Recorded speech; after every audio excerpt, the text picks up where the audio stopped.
Каждая деталь прибора тщательно проверена и установлена. Инженеры российской фирмы собирают будущие неонатальные столы, которые затем развезут по всем палатам перинатального центра. Долгожданное оборудование поступило практически в полном объеме и уже расставлено, каждое на своем этаже. В этих больших ящиках лежат, пожалуй, одни из самых ценных приборов перинатального центра республики. Те самые импортные медицинские кювезы. Именно в них и будут выхаживать новорожденных с экстремально низкой массой тела.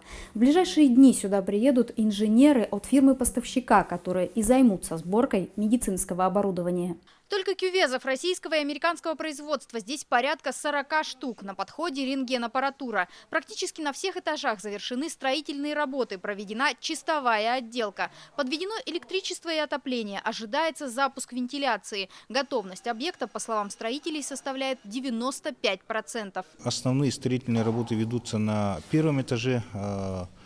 Он, как бы сказать, самый отсталый с точки зрения монтажа основных технологических больших видов оборудования. Стены, полы закончены, идет монтаж потолков и светильников.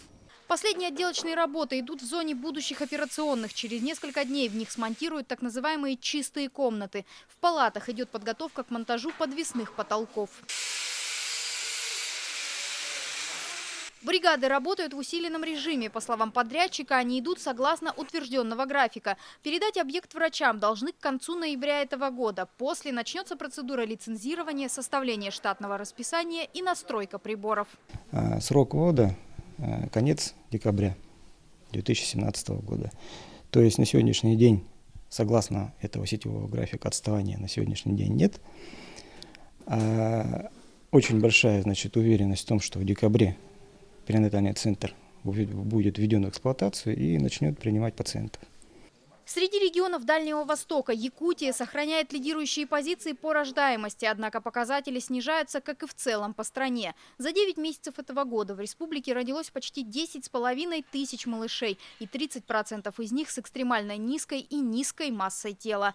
Анна Лебединская, Роберт Набиев, Вести, Якутск.